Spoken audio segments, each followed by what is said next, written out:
তার মধ্যে এক নম্বর হলো আমরা কোথায় ছিলাম। দুনিয়াতে আসার আগে আমরা কি ছিলাম, কোথায় ছিলাম, এটা এক নম্বর। দুই নম্বর হলো কোথায় যাব। দুনিয়া থেকে আমি যখন ইন্তেকাল হয়ে যাব তখন আমি কোথায় যাব। আর তিন নম্বর হলো মাঝখানে আল্লাহ তাআলা কি জন্য আমাদেরকে পাঠালেন। এই তিনটা প্রশ্ন। তাহলে এক নম্বর বললাম যে আমরা কোথায় ছিলাম, দুই নম্বর হলো কোথায় যাব, আর তিন নম্বর হলো মাঝখানে এই যে ক্ষণস্থায়ী জিন্দেগি আল্লাহ তাআলা আমাদেরকে কি জন্য পাঠিয়েছে। আমরা সকলেই বিশ্বাস করি যে পৃথিবীতে একসময় আমরা ছিলাম না, কি ঠিক না? পৃথিবীতে একসময় আমরা কেউ ছিলাম না। পৃথিবীটা কেমন এটা আমাদের কোনো নলেজ ছিল না, আমাদের কোনো ধারণাও ছিল না। তো আল্লাহ তাআলা আমাদেরকে দুনিয়ার মধ্যে প্রেরণ করেছে। আবার আমরা এটাও বিশ্বাস করি যে একদিন আমরা দুনিয়ার মধ্যে থাকবো না, এটা আমরা কি করি, বিশ্বাস করি। তাহলে একদিন আমরা দুনিয়ার মধ্যে ছিলাম না, আবার একদিন আমরা দুনিয়ার মধ্যে কি থাকবো না, এটা দুইটাই আমরা কি করি, বিশ্বাস করি। তাহলে তিনটা কথা আমরা মুখস্থ করলাম যে আমরা দুনিয়াতে আসার আগে কোথায় ছিলাম, আর দুনিয়া থেকে যাওয়ার পরে অর্থাৎ ইন্তেকালের পরে আমরা কোথায় যাব। আর তিন নম্বর হলো যে আল্লাহ তাআলা এই মাঝখানে যে ক্ষণস্থায়ী জিন্দেগি আল্লাহ তাআলা আমাদেরকে 60 বছর 70 বছর 80 বছরের জিন্দেগি আল্লাহ তাআলা আমাদেরকে কি জন্য পাঠালেন। এই তিনটা বিষয় নিয়ে আলোচনা করব যদি আল্লাহ তাআলা আমাদের তৌফিক দেয়। আল্লাহ তাআলা আমাদের তৌফিক দিক, সকলে বলে আমিন। তো এক নম্বর এবং দুই নম্বরের প্রশ্নের উত্তর একটাই, আমরা কোথায় ছিলাম আর কোথায় যাব। কোথায় ছিলাম, আমরা কোথায় যাব, আমরা মুখস্থ করে নিব যে আমরা পৃথিবীতে আসার আগে কোথায় ছিলাম, আর পৃথিবী থেকে ইন্তেকালের পর আমরা কোথায় যাব, আমাদের স্থান কোথায় ছিল, আমরা ইন্তেকালের পর কোথায় যাব। এর একটাই উত্তর, আমরা জান্নাতে ছিলাম এবং জান্নাতে যাব। কোথায় ছিলাম, জান্নাতে। এখন এই প্রশ্নটা হলো আমাদের মধ্যে ঘুরপাক খাচ্ছে যে আমাদের পিতা আদম আলাইহিস সালাতু ওয়াস সালাম এবং মা হাওয়া আলাইহিস সালাতু ওয়াস সালাম তো জান্নাতের মধ্যে ছিল, কিন্তু আমরা তো জান্নাতের মধ্যে ছিলাম না।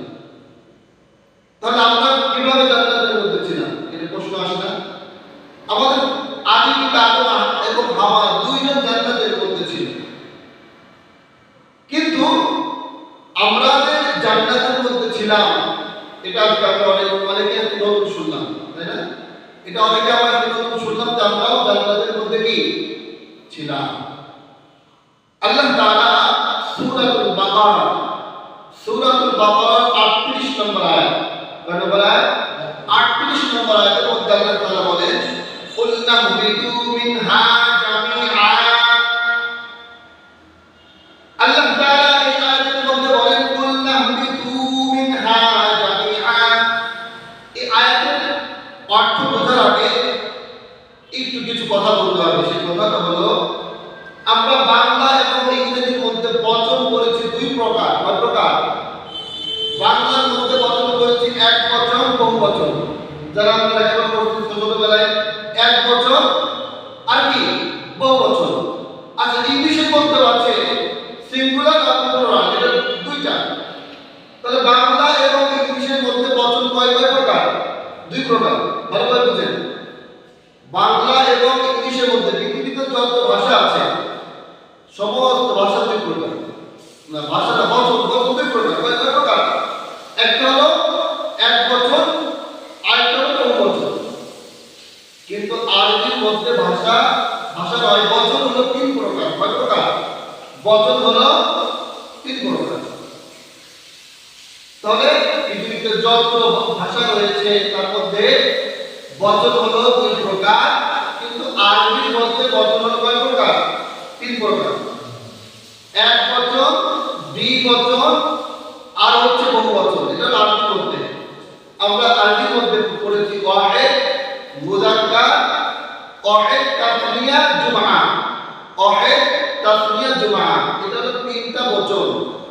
এক বচন, দ্বিবচন আর হলো বহু বচন। এটা হলো আরবির মধ্যে আমরা বলেছি।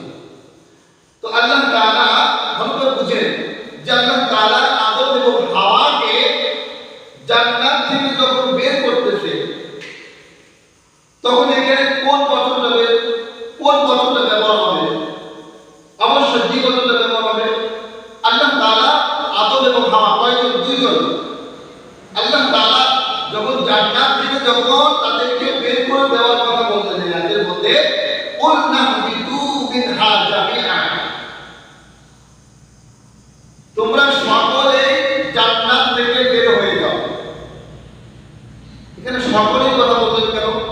বহু বচনের কথা কেন ব্যবহার করলেন যে তোমরা সকলে? এখানে যদি দ্বিবচন যদি ব্যবহার করতো কুলনা বিতা বিতা, কুলনা বিতা মানে তোমরা দুইজন জান্নাত থেকে বের হয়ে যাও। আমার কথা কি বুঝতেছেন?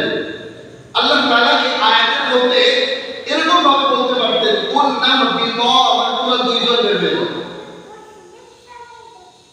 ইহবিত মানে একজন, ইহবিত মানে কি? একজন। আর ইহবিতা মানে তার সাথে আলিফ যুক্ত, তার সাথে কি একটা আলিফ যুক্ত, তার মানে দুইজন। তাহলে এখানে আল্লাহ তাআলা ইহবিতা বলে নাই, আল্লাহ তাআলা এখানে ইহবিতু তার পাশে ওয়াও যুক্ত করতে, তার পাশে কি ওয়াও যুক্ত করতে কুলনা বিতু, তার মানে এটা বহুবচন। তাহলে লোক হলো দুইজন, আদম এবং হাওয়া। কয়জন?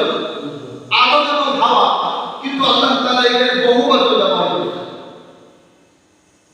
তাহলে এখানে তার ব্যবহার করার দরকার ছিল দ্বিবচন, মানে দুইজন।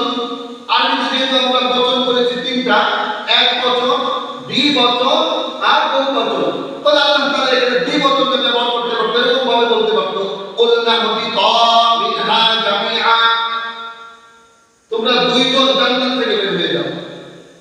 কিন্তু এই কথা বলে নাই। আল্লাহ তাআলা এর মধ্যে বলেছে কুলনা বিতু মিনহা জামিআ, তোমরা সকলে জান্নাত থেকে বের হয়ে যাও। আমাদের দেখা আর আল্লাহ তাআলার দেখা কি এক? তাফসীরের মধ্যে লিখেছেন, তাফসীরে মাযহারিতে আল্লামা খালাউল্লাহ পানিপুরি রাহমাতুল্লাহি আলাইহি তাফসীরের মধ্যে লেখেন আল্লাহ তাআলা এই আয়াতের মধ্যে কুলনা বিতু কেন ব্যবহার করলেন?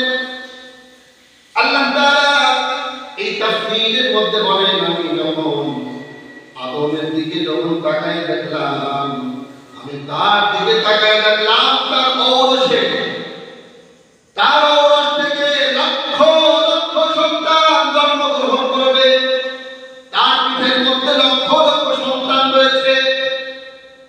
কে বলতেছে? আল্লাহ তাআলা বলেন, যখন দুইজনকে যখন জান্নাত থেকে যখন বের করে দিতে গেলাম কুলনা বিতু, এই জন্য দুইজনকে কুলনা বিতা বলে নাই। যদি দুইজন হতো এখানে কুলনা বিতা বলতো, কিন্তু আল্লাহ তাআলা বহু বচন ব্যবহার করেছে, কুলনা বিতু বলেছেন তোমরা সকলে, শুধু দুইজন না, তোমরা সকলে জান্নাত থেকে বের হয়ে যাও। আল্লাহ তাআলা তাকে দেখলেন আদম আলাইহিস সালামের ওরস থেকে লক্ষ লক্ষ সন্তান দুনিয়ার মধ্যে আসবে। আল্লাহ তাআলা এই জন্য এইখানে বহু বচন ব্যবহার করেছেন। কি বচন? বহু বচন ব্যবহার করেছেন, যদি তোমরা সকলে কি করো? জান্নাত থেকে বের হয়ে যাও। তাহলে যখন আল্লাহ তাআলা যখন জান্নাত থেকে যখন বের করে দিলেন, আমাদের আসল বাড়ি ছিল কোথায়? জান্নাতে। কোথায়? জান্নাতে। আমাদের পিতামাতার আসল বাড়ি কোথায়? জান্নাতে। একদম যদি ঢাকাতে যদি বাড়ি বানায়, কিন্তু তার জন্মস্থান রাজবাড়িতে, ওইখানে সে যতই বিল্ডিং করুক না কেন, লোকে যখন প্রশ্ন করবে যে আপনার জন্মস্থান কোথায়, আপনার বাপের বাড়ি কোথায়, সে বলবে না রাজবাড়ি? বলবে কি না? অবশ্যই বলবে যে আমার জন্মস্থান রাজবাড়িতে। সে ঢাকাতে যতই বিল্ডিং করুক না কেন, সে কিন্তু বলবে আমার জন্মস্থান কি, আমার বাপের বাড়ি কোথায়, আমার বাপ দাদার বাড়ি হলো রাজবাড়িতে। এখন আল্লাহ তাআলা আমাদেরকে জান্নাতে আমরা ছিলাম জান্নাত থেকে আল্লাহ তাআলা আমাদেরকে বের করে দিয়েছেন, পিতা মাতাকে বের করে দিয়েছেন। তাহলে পিতা মাতার জায়গা ছিল কোথায়? জান্নাতে। পিতা মাতার জায়গা ছিল কোথায়? জান্নাতে। তাহলে সন্তানের জায়গা কোথায় হবে? আমার কথা বুঝছেন? তাহলে সন্তানের জায়গা জান্নাতে ছিল, তাই না? আমাদের পিতা মাতার আদি পিতার জায়গা ছিল জান্নাতে। তাহলে আমাদের সন্তান সবাই তো কি সন্তান, তাহলে আমাদের স্থান কোথায় হবে? জান্নাতে। তাহলে আমরা দুইটা প্রশ্নের উত্তর পাইলাম। একটা হচ্ছে আমরা কোথায় ছিলাম, আর 2 নম্বর প্রশ্ন ছিল যে যাব কোথায়। আমরা দুইটা প্রশ্নের উত্তরই পাইলাম যে আমরা ছিলাম জান্নাতে, যাব জান্নাতে। বলেন ইনশাআল্লাহ। তাহলে আমরা ছিলাম জান্নাতে, যাব কোথায়? জান্নাতে ইনশাআল্লাহ। তাহলে আমরা এই দুইটা প্রশ্নের উত্তর পাইলাম। এখন 3 নম্বর প্রশ্ন হলো যে আল্লাহ তাআলা এই ক্ষণস্থায়ী জিন্দেগির মধ্যে 50-60 বছর 70 বছর হায়াতের জিন্দেগির মধ্যে আল্লাহ তাআলা আমাদেরকে কি জন্য পাঠাইছেন? এরপরে আল্লাহ তাআলা বলেন হামিদু মিনহা জামিআ ফাইম্মা ইয়াতিয়ান্নাকুম মিন্নি হুদান ফামান তাবিআ হুদান ফালা খাউফুন আলাইহিম ওয়ালা হুম ইয়াহজানুন। আল্লাহ তাআলা এই কোরআনের মধ্যে বলেন, আল্লাহ তাআলা ডাকতে সান্ত্বনা দিয়ে বাবা আদম আলাইহিস সালাতু ওয়াস সালামকে বলতেছেন, হে আদম তুমি মন খারাপ করো না, তোমার ঔরস থেকে যত সন্তান পৃথিবীর মধ্যে আসবে, তোমার ঔরস থেকে অনেক নবী রাসূল দুনিয়ার মধ্যে আসবে, আমি তাদের উপর বিভিন্ন কিতাব অবতীর্ণ করব। আর তোমার সন্তানগুলো যদি তাকে অনুসরণ করে যদি দুনিয়ার মধ্যে যদি চলতে পারে, দুনিয়ার মধ্যে যদি সেই অনুযায়ী যদি চলতে পারে, তাহলে আমি ইতিপূর্বে তোমার জায়গা ছিল জান্নাতে, তোমার সন্তান সহ আবার তোমার জান্নাতকে আমি আবার ফেরত দিয়ে দিব। সুবহানাল্লাহ। তাহলে আমাদের আগের জায়গা ছিল কোথায়? জান্নাতে। আমরা যাব কোথায়? জান্নাত। আল্লাহ তাআলা আমাদেরকে বের করে দিয়েছেন দুনিয়ার মধ্যে। আল্লাহ তাআলা সান্ত্বনা দিয়ে বলতেছে যে তুমি মন খারাপ করো না, তুমি মন খারাপ করো না, তোমার ঔরস থেকে অনেক সন্তান দুনিয়ার মধ্যে আসবে, আর সেই সন্তানের ভিতর থেকে আমি আল্লাহ তাআলা নবী এবং রাসূল বানাবো। শুধু নবী রাসূল নয়, তাদের উপর আমি আল্লাহ তাআলা কিতাব অবতীর্ণ করব। এই কিতাব অনুযায়ী তোমাদের সন্তান, তোমার সন্তান যদি চলতে পারে, তাহলে আমি আবার তোমাকে জান্নাত কি করব? আবার ফেরত দিব। আল্লাহ তাআলা ওয়াদের মধ্যে একটা আয়াতের মধ্যে আল্লাহ তাআলা বলেন, ওয়াতিলকাল জান্নাতুল্লাতী উরিসতুমুহা বিমা কুনতুম তা'মালুন। মানুষ যখন জান্নাতের মধ্যে যখন যাবে, ওয়াতিলকাল জান্নাতুল্লাতী উরিসতুমুহা বিমা কুনতুম তা'মালুন।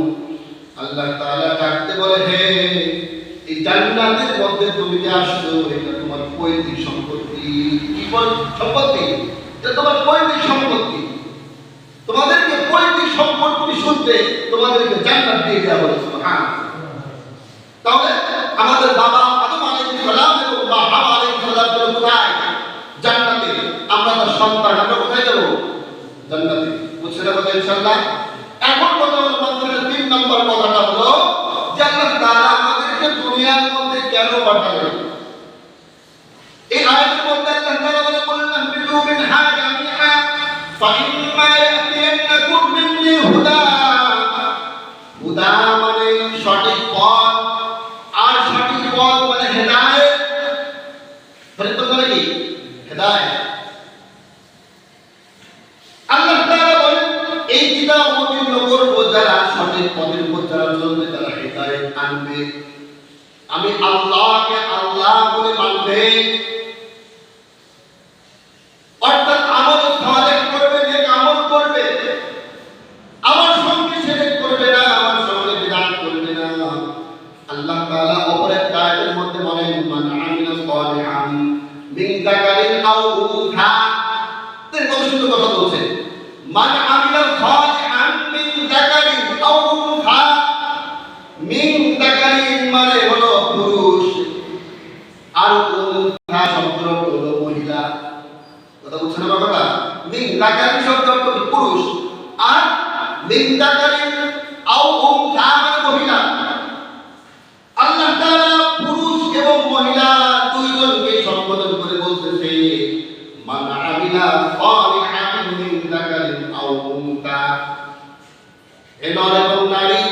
পুরুষ এবং মহিলা তোমরা মানে আমিলা নেক আমল করো।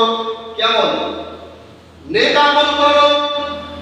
এখন নেক আমলটা করবে, নেক আমল কেন করে এটা বোঝা দরকার না? বলে নেক আমল হলো নামাজ, রোজা, হজ, যাকাত, এগুলোকে নেক আমল বলে, আমল সালেহ বলে। আরবিতে বলে আমল সালেহ, আর বাংলায় বলে নেক আমল। কথা বুঝছেন? বাংলায় বলে নেক আমল আর আরবিতে বলে আমল সালেহ। তাহলে আমল সালেহ করতে হবে, অর্থাৎ নেক আমল করতে হবে। মান আমিলা সালিহান মিন যাকারিন আও উনসা মুমিন। এইখানে 2 নম্বর কথা বলছে ঈমানের সাথে। শুধু নেক আমল শুধু বললে হবে না, বলে ঈমান থাকতে হবে। ঈমান কি থাকতে হবে? তাহলে এখানে পুরুষ এবং মহিলাদেরকে নেক আমল করার কথা বললেন কিসের সাথে?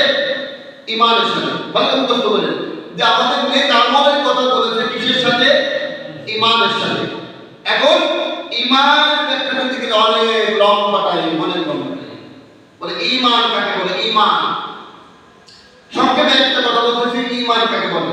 রাসূলুল্লাহ সাল্লাল্লাহু আলাইহি ওয়াসাল্লাম সাহাবায়ে-কেরামের সামনে নিয়ে নসিহত করতেছে। হঠাৎ করে একজন সুন্দর সাদা কাপড় পরিহিত, ধবধবে কাপড়, একদম লন্ডি করা ওই ব্যক্তি আগমন করে রাসূল সাল্লাল্লাহু আলাইহি ওয়াসাল্লামের একদম কাছাকাছি গিয়ে বসলেন, হাঁটুর সঙ্গে হাঁটু লাগাই বসলেন। ফাআসদাদা বলে হাঁটুর সঙ্গে হাঁটু লাগাই বসলেন। এই হাতটা আল্লাহ রাসূলের হাঁটুর উপর রাখলেন। সাহাবায়ে-কেরাম আশ্চর্য হয়ে গেলেন, এই লোকটাকে আমরা চিনি না, আবার এত কাছে অবশ্যই যদি পরিচিত না হয় তাহলে একদম কাছাকাছি একদম হাঁটুর সঙ্গে হাঁটু লাগাই বসতে পারে না। আবার আল্লাহ রাসূলের হাঁটুর উপর হাত রাখছে, তাহলে কতটুকু তার পরিচিত। কিন্তু সাহাবায়ে-কেরাম কেউ চেনে না।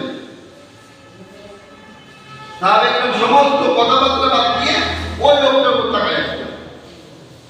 যেমন কোন ব্যক্তিকে মুসাফির মনে হচ্ছে, মুসাফিরের গাড়িতে ধুলাবালি থাকে, হ্যাঁ অনেক দূর থেকে যদি আসে তার ধুলাবালি থাকে। এবার কিছুক্ষণ পরে প্রশ্ন করে, ইয়া মুহাম্মদ আখবিরনি আনিল ঈমান। কি প্রশ্ন করলেন? ইয়া মুহাম্মদ, হে মুহাম্মদ আখবিরনি আনিল ঈমান। হে মুহাম্মদ সাল্লাল্লাহু আলাইহি ওয়াসাল্লাম ঈমান কাকে বলে? কি বলে? প্রশ্ন করলেন ঈমান কাকে বলে? রাসূলুল্লাহ সাল্লাল্লাহু আলাইহি ওয়াসাল্লাম বলেন, আমানতু বিল্লাহি ওয়া মালাইকাতিহি ওয়া কুতুবিহি ওয়া রুসুলিহি ওয়াল ইয়াউমিল আখির ওয়াল কদরি খাইরিহি ওয়া শাররিহি মিনাল্লাহি তাআলা ওয়াল বা'দি বা'দাল মাউত। যেটা আমরা ঈমানের মুফাসসাল বলি। কি বলি? এই হাদিস থেকে ঈমানের মুফাসসাল আসছে। কিন্তু এই হাদিস থেকে কি আসছে? ঈমানের মুফাসসাল। এই হাদিসটা হাদিসের জিবরাইল বলা হয়। কি বলা হয়? হাদিসের জিবরাইল বলা হয়। এই হাদিসটা 2 জন বর্ণনাকারী আছে। একজন বর্ণনাকারীর নাম আবু হুরায়রা, এটা বুখারীতে আসছে। আরেকটা বর্ণনা মুসলিম শরীফের হাদিসের মধ্যে আসছে, হযরত ওমর ফারুক রাদিয়াল্লাহু তাআলা থেকে বর্ণিত। এই হাদিসকে উম্মুল হাদিস বলা হয়। উম্মুল হাদিস কি বলা হয়? উম্মুল হাদিস, উম্মুস সুন্নাহ। যেমন সূরাতুল ফাতিহাকে কোরআনের মা বলা হয়। কি বলা হয়? কোরআনের মা বলা হয়। তদ্রূপ এই হাদিসকে হাদিসের মা বলা হয়। এই হাদিসকে কি বলা হয়?